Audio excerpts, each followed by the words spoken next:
তোমরা মুসলমানের মেয়ে, তোমরা মুসলমানের মেয়ে, তোমরা মুসলমানের মেয়ে। না শুনিবে গান বাজনা, না দেখিবে যাত্রা সিনেমা, না শুনিবে গান বাজনা, না দেখিবে যাত্রা সিনেমা। কাটবে না কেউ চুলের ডগা, কাটবে না কেউ চুলের ডগা, হাতে কাঁচি নিয়ে। তোমরা মুসলমানের মেয়ে, তোমরা মুসলমানের মেয়ে।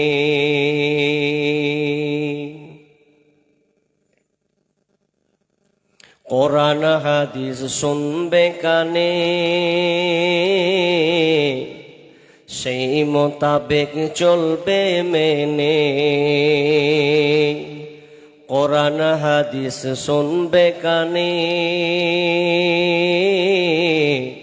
সেই মোতাবেক চলবে মেনে। অনেক ভালো থাকবে তোমরা, অনেক ভালো থাকবে তোমরা বেধর্মীদের চেয়ে। তোমরা মুসলমানের মেয়ে, তোমরা মুসলমানের মেয়ে, তোমরা মুসলমানের মেয়ে, তোমরা মুসলমানের মেয়ে। যাবে না কো স্কুলেতে অসভ্য পোশাক গায়ে দিয়ে, যাবে না কো কলেজেতে অসভ্য পোশাক গায়ে দিয়ে। তার চেয়ে পড়বে কোরআন, তার চেয়ে পড়বে কোরআন মক্তবেতে গিয়ে। তোমরা মুসলমানের মেয়ে, তোমরা মুসলমানের মেয়ে। শ্বশুর বাড়ি যখন যাবে, কত অনাহারে রাত কাটাবে। শ্বশুর বাড়ি যখন যাবে, কত অনাহারে রাত কাটাবে। বলবে না কেউ দুঃখের কথা, বলবে না কেউ কষ্টের কথা বাপের বাড়ি গিয়ে। তোমরা মুসলমানের মেয়ে, তোমরা মুসলমানের মেয়ে। শাশুড়ি যখন বলবে কথা, নিও না তুমি মনে ব্যথা। শাশুড়ি যখন বলবে কথা, নিও না তুমি মনে ব্যথা। চুপচাপ তুমি থেকে যাবে, চুপচাপ তুমি থেকে যাবে জবাব নাহি দিয়ে। তোমরা মুসলমানের মেয়ে, তোমরা মুসলমানের মেয়ে, তোমরা মুসলমানের মেয়ে, তোমরা মুসলমানের মেয়ে। আল্লাহ তাআলা নর এবং নারীকে বানিয়েছেন। এই নর নারী মিলে একটা শান্তির বার্তা দিয়ে তারা বন্ধনে আবদ্ধ হয়ে প্রজনন সৃষ্টি করবে এবং দুনিয়ায় আলোকিত ছড়াবে। কিন্তু আলোকিত ছড়াতে গেলে তো ভালো মহিলা হওয়া দরকার।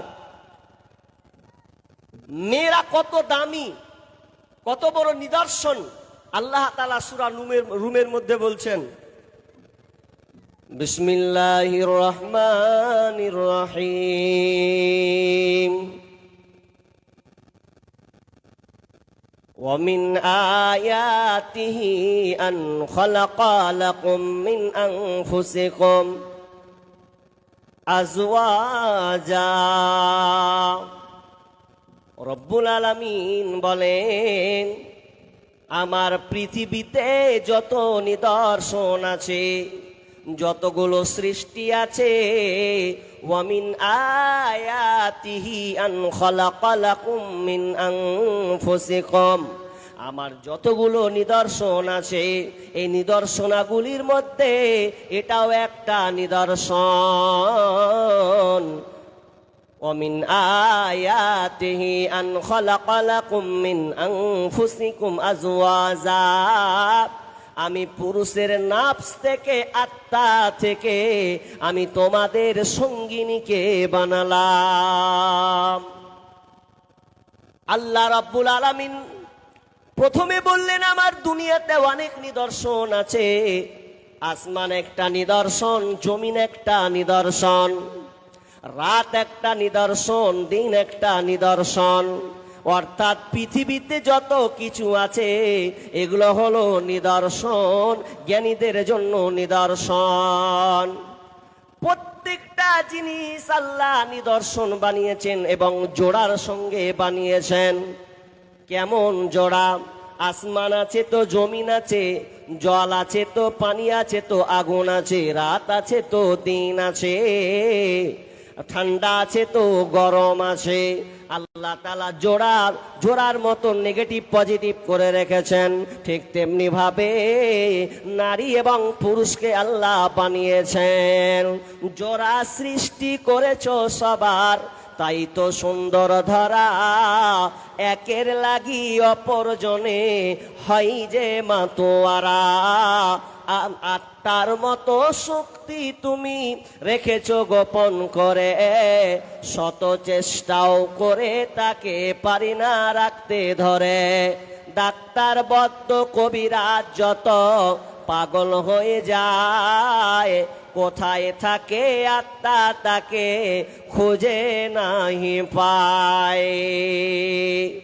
যতগুলো আল্লাহ বানিয়েছেন, জোড়া বানিয়েছেন, দিয়ে আমার আল্লাহ বলছেন, ওয়ামিন আয়াতিহি আন খালাকা লাকুম মিন আনফুসিকুম আজওয়াজা, আমি তোমাদের পুরুষের আত্মা থেকে, নাফস থেকে আমি তোমার সঙ্গিনীকে বানালাম।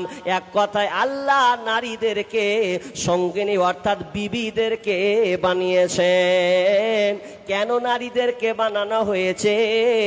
লিতাসকুনু ইলাইহা, তোমরা ওই নারীর কাছ থেকে শান্তি তৃপ্তি পাবে, এই জন্য আমি আল্লাহ নারীদেরকে বানালাম।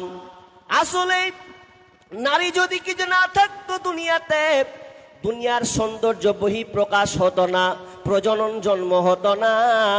আল্লাহ সুবহানাহু ওয়া তাআলা যখন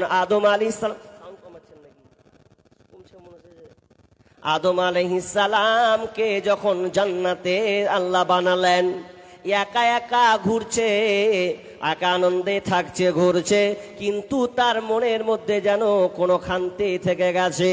আল্লাহ সুবহানাহু ওয়া তাআলা তখন তিনি বুঝতে পারলেন আদম আলাইহিস সালামের একজন জোড়া লাগবে, জোড়া লাগবে। তখন আল্লাহ সুবহানাহু ওয়া তাআলা আদমের বাম পাঁজর থেকে, বাম হাড় থেকে মা হাওয়াকে বানালেন, মা হাওয়াকে তিনি বানালেন। তোমরা রেখো গো শরণ, একদিন হবে যে মরণ। শয়তান তোমার শত্রু বাটে বলিন নিরঞ্জন, তোমরা রেখো গো শরণ, একদিন হবে যে মরণ। প্রথম নবী জান্নাতে ছিলেন, সঙ্গিনী হাওয়াকে পেলেন। চক্রান্ত করিয়া শয়তান খাওয়াইল কান্দম, তোমরা রেখো গো শরণ, একদিন হবে যে মরণ। আল্লাহ আদম আর হাওয়াকে বানালেন। আল্লাহ বলছেন লিতাসকুনু ইলাইহা, যাতে করে শান্তি তৃপ্তি পাও। তার মানে আল্লাহ বলছেন নারীরা হলো শান্তি তৃপ্তির জিনিস, নারীর কাছে শান্তি আছে। ওয়াজআলা বাইনাকুম মাওয়াদ্দাতাও ওয়া রাহমা, এবং আল্লাহ তাদের দুজনের ভিতরে ভালোবাসা, দয়া, প্রেম, প্রীতিকে আল্লাহ ঢেলে দিয়েছেন, স্নেহ ভালোবাসাকে ঢেলে দিয়েছেন। এটা কি করে বুঝবে নারীকুল? তুমি তো বিয়ে করেছো, তোমার বিয়ে হয়েছে গঙ্গারামপুর কোনো একটি জায়গায়, বেশি দিন হয়নি, মাত্র 1 মাসও যায়নি। আর 1 মাস না যেতে যেতে তোমাদের স্বামী স্ত্রীর মধ্যে এমন একটা ভালোবাসার বহিঃপ্রকাশ হয়, তারা তোমরা দুজনে এমন একটা ভালোবাসার মধ্যে চলে গেছ যে তুমি ছাড়া ওকে থাকতে পারো না, ও ছাড়া তোমাকে থাকতে পারে না। অথচ 1 মাস পূর্বে তোমাদের কারো সঙ্গে কোনো সম্পর্ক ছিল না, আর 1 মাস যেতে না যেতে তোমরা যে বিবাহ বন্ধনে আবদ্ধ হয়েছ, তোমাদের মধ্যে ভালোবাসা যে সঞ্চার করলো, এটা কে? কে এই ভালোবাসাটা দিল? একবার মা বোন অনুধাবন করেন। আল্লাহ বলছেন আমি তোমাদের মধ্যে ভালোবাসাকে এমন ভাবে ঢেলে দিয়েছি, তোমার যদি জ্বর হয়, তোমার যদি পেটে ব্যথা হয়, তাহলে তোমার স্বামী তোমার জন্য টেনশনে পড়ে যায়। এত টেনশনে পড়ে যে আমার অর্ধাঙ্গিনী, আমার বেবি আজকে অসুস্থ হয়েছে, তার চোখ দিয়ে পানি ঝরছে। বেশি দিনের সম্পর্ক এখনো হয়নি, 1 মাস যায়নি, এরপরে আপনার জন্য সে যেন কান্না করছে, সে যেন আপনার জন্য প্রেসানে আছে, কখন আমার বিবি ভালো হবে। ঠিক অপোজিটে আপনার স্বামী যদি কোনো কষ্টে ভুগে, আপনাকেও যেন ভালো লাগে না, আমার স্বামীর পেটে ব্যথা কিংবা জ্বরে আক্রান্ত হয়েছে, না তাড়াতাড়ি ডাক্তার দেখাতে হবে, তাড়াতাড়ি আমার স্বামীকে সুস্থ করে গড়ে তুলতে হবে। এই মহব্বতটা কে দিয়েছে? তো আমার আল্লাহ আমাদেরকে দিয়েছে। ওয়াজআলা বাইনাকুম মাওয়াদ্দাতাও ওয়া রাহমা, যে আল্লাহ বলছে ইন্না ফি যালিকা লাআয়াতিন লিকওমি ইয়াতাফাক্কারুন, আর এটা চিন্তাশীলদের জন্য রয়েছে, চিন্তাশীলদের জন্য এটা গবেষণার, গবেষণার তাকে দায়িত্ব দেওয়া হয়েছে। চিন্তাশীলরা এটা বুঝতে পারবে। আল্লাহ সুবহানাহু ওয়া তাআলা বলছেন, আল্লাহ সুবহানাহু ওয়া তাআলা বলছেন চিন্তাশীলদের জন্য এটা চিন্তা রয়েছে। তার মানে আল্লাহ সুবহানাহু ওয়া তাআলা বলছেন যারা চিন্তাশীল, যারা গবেষণা করে, তারা এই জিনিসটা যদি চিন্তা গবেষণা করে, তাহলে তারা আমার মূল জিনিসটা তারা খুঁজে পেয়ে যাবে। আপনার এই আয়াত থেকে 2-3টা জিনিস আমরা শিখেছি। কি শিখলাম? 1, নারী হলো শান্তি তৃপ্তির বস্তু, আর যত নিদর্শন আছে তার মধ্যে এটা একটা বড় নিদর্শন। শুধু তাই নয়, স্বামী স্ত্রীর মধ্যে ভালোবাসা সঞ্চার করেছেন আল্লাহ। এখানে একটা মা বোনদের একটা অভ্যাস আছে, বদ অভ্যাস। কি বদ অভ্যাস? আপনার বাড়িতে একটা ছেলেও আছে, মেয়ে আছে। এখন আপনার ছেলের বিয়ে দিলেন, বিয়ে দেওয়ার পর একটা বৌমা পেলেন। এখন বৌমা আস্তে আস্তে আস্তে তাদের ঘনিষ্ঠ একটা সম্পর্ক হলো, গভীর ভালোবাসার মধ্যে তারা চলে গেল। যেতেই পারে, স্বামী স্ত্রীর ব্যাপার। তো আপনি ওই মা, তখন আপনি কি করছেন? যখন একটা ছেলে আর মেয়ে, স্বামী এবং স্ত্রী, তারা সঙ্গী হলো, তাদের বন্ধু হলো, স্বামী স্ত্রী হলো, এক পর্যায়ে তারা গভীর ভালোবাসা রঞ্জনে তারা রঞ্জিত হলো। কিন্তু আপনি কি করলেন? 2-4 মাস গেল না গেল, আপনি পাড়ার কোনো বুবু আছে, কোনো খালা আছে, বলে জানিস গে বুবু, জানিস রে বহিন, কি আর কহবো, বেটার বিয়ে দিন তো বহু এমন এলো, তাহার বেটাকে কেড়ে নিলে, বলে না এরকম ভাষা বলে। আর যখন বেটির বিয়ে দিচ্ছে, ভালো করে বুঝবেন মা বোন, যখন মেয়ের বিয়ে দিচ্ছে, যখন জামাই যখন একখান ভালো জামাই পেয়েছে, তখন প্রতিদিন খালি হ্যালো কেমন আছো, তুই দেখছে যে হার বেটিকে খালি হার জামাই খালি ফোনই করে চলেছে, ওকে ছাড়া জানে বাঁচে না, সব সময় খালি ওর খোঁজ খবর নিয়ে চলেছে।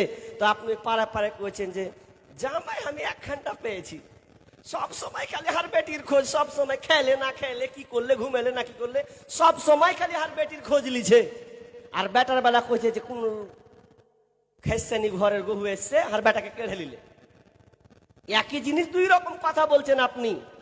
জামের বেলা আপনি সাধু, আর ছেলের বেলা বলছেন তো ছেলেটা কি? আরে আল্লাহ তো ওকে পোটাক দিয়েছেন, জোড়া তো বানিয়েছেন, উতে এতদিন অপেক্ষায় ছিল যে আমার সঙ্গিনী কখন আসবে, জোড়া হয়েছে, ওরা বুঝে নিয়েছে। তাই বলে আপনি তাকে উল্টা পাল্টা করে বলবেন তা তো নয়। জি, অনেক ত্রুটি আছে। তো আল্লাহ তাআলা নারী এবং পুরুষকে বানিয়েছেন, নর নারী স্বামী স্ত্রীকে এখানে শান্তি তৃপ্তির জন্যে, পরস্পর ভালোবাসা বন্ধন বৃদ্ধি করার জন্যে। এবার চলুন, আল্লাহ যে বলছেন লিতাসকুনু ইলাইহা, শান্তি তৃপ্তি পাবে, তো শান্তি তৃপ্তি কোন মেয়ের কাছে পাবে? জি, অনেক তো বলছে, লোক বলছে যে হাজি ভাবি কেমন পেয়েছি, জান জ্বালিয়ে দিলে আমার ভাবি ভালো পেয়েছি, বাড়তে ঢুকতে ইচ্ছা হয় না, এত খাটাস বহু পেয়েছি আমি, নাই তুই একাই থাকতুক তো ভালো ছিল। অথচ আল্লাহ বলছেন শান্তি তৃপ্তি আছে। তো নারী, তবে এবার আমি নারীকে দু একটা কথা বলি দ্বিতীয় আয়াতে, তারপর আমি হাদিসের দিকে চলে যাই। আল্লাহ সুবহানাহু ওয়া তাআলা এবার নারীদেরকে বলছেন, নারী তুমি শোনো, তোমার কাজ কি আর তোমার স্বামীকে আমি কোন পর্যায়ে রেখেছি। বিসমিল্লাহির রহমানির রহিম। আর-রিজালু কাওয়ামুনা আলান নিসা বিমা ফাদ্দালাল্লাহু বা'যাহুম আলা বা'যিন। আল্লাহ রাব্বুল আলামিন বলছেন, আর-রিজালু কাওয়ামুনা আলান নিসা, হে নারীরা, হে নারীরা, তোমাদের পুরুষরা হলো তোমাদের নেতা, তোমাদের স্বামী হলো তোমাদের নেতা। আর রিজালু কাওয়ামুনা আলান নিসা, ওরা তোমাদের উপরে কর্তৃত্ব দেবে। বিমা ফাদ্দালাল্লাহু বা'যাহুম আলা বা'যিন, এবং একে অপরে শ্রেষ্ঠত্ব দান করেছেন, একে অপরে আল্লাহ মর্যাদা দান করেছেন। আল্লাহ প্রথমে বললেন, নারী খবরদার তোমরা নেতাগিরি করিও না, তোমাদের নেতা হলো তোমাদের কর্তৃত্ব, তোমাদের উপরে কর্তৃত্ব বহন করবে তোমাদের পুরুষেরা, তোমাদের স্বামী, তোমার স্বামী হলো তোমার উপরে কর্তা নেতা। এই জন্য তুমি খবরদার, আর এটা ভেবো না যে তোমাকে ছোট করা হয়েছে, এক অপরে আল্লাহ সম্মান মর্যাদা দান করেছেন। বিমা আনফাকু মিন আমওয়ালিহিম, আল্লাহ বলছেন, এবং তোমার স্বামী ইনকাম করে আনবে, আর ওই ইনকাম থেকে বিবি খরচা করবে। তোমার স্বামী ইনকাম করে নিয়ে আসবে, আর তুমি তোমার স্বামীর ইনকাম থেকে তুমি খরচা করবে, সংসারে লাগাবে, এটা তোমার দায়িত্ব।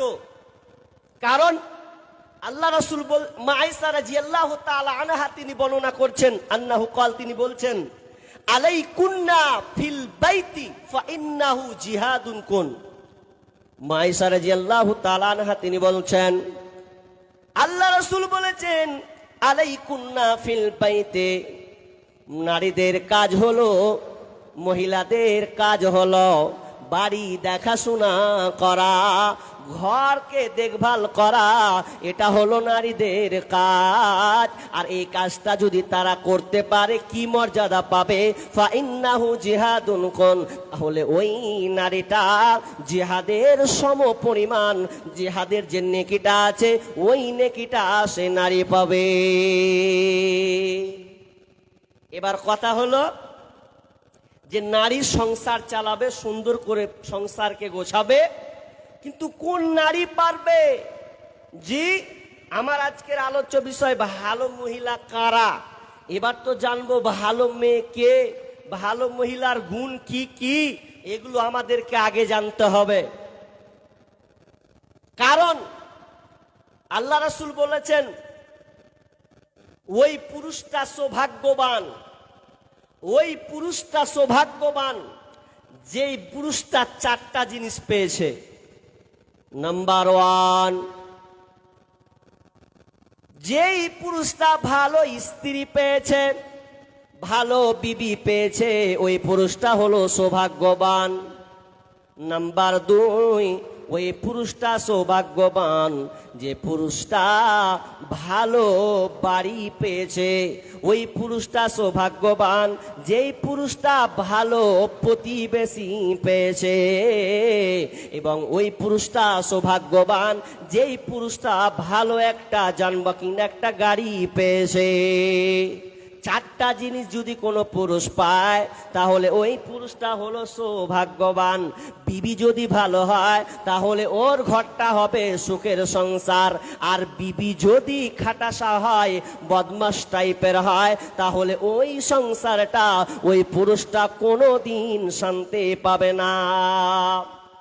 এই জন্য আমরা চলে যাই হাদিসের দিকে। ওই জন্য পুরুষদেরকে আল্লাহ রাসূল আগে ইঙ্গিত করে দিয়েছিলেন হাদিসের ভাষায়। তিনি বলেছিলেন কোন মেয়েরাকে তোমরা বিবাহ করবে, কোন মেয়েরাকে তোমরা বিবাহ করবে। বিষ্ণু বলেছেন তুনকাহুল মারআতু লিআরবাইন লিবিহা ওয়ালি জামালিহা ওয়ালি দীনিহা। বিষ্ণু বলছেন পুরুষদের গতি ওরা বিয়ে করার সময় দেখে। আল্লাহ রাসূল কিন্তু একটা নির্দেশ দেয়নি পুরুষের গতি এরা, এদের নেচার হলো তারা এই জিনিসগুলো দেখে। তার মনে বিষ্ণু এক নম্বর বলেছেন, বিষ্ণু এক নম্বর বলেছেন লিমালিহা, মেয়েটা মেয়ের বাপের মাল কেমন আছে, ওয়ালি হাসাবিহা, মেয়ের বাপের বংশ গৌরব কেমন আছে, ওয়ালি জামালিহা, মেয়েটা দেখতে সুন্দরী কিনা, ওয়ালি দীনিহা, মেয়েটা দিনদারি কিনা।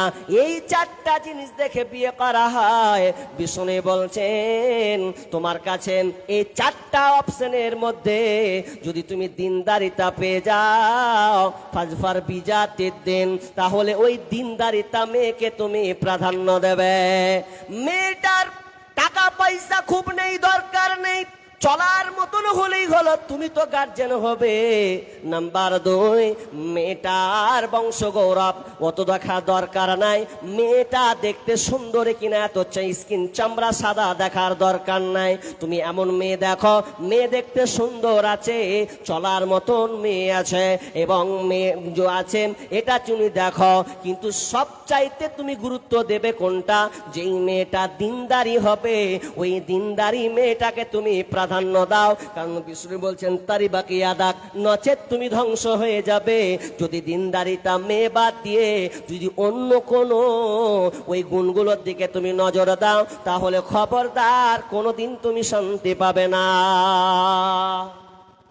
দিনদারিতা মেয়েকে প্রাধান্য দিতে বলা হয়েছে।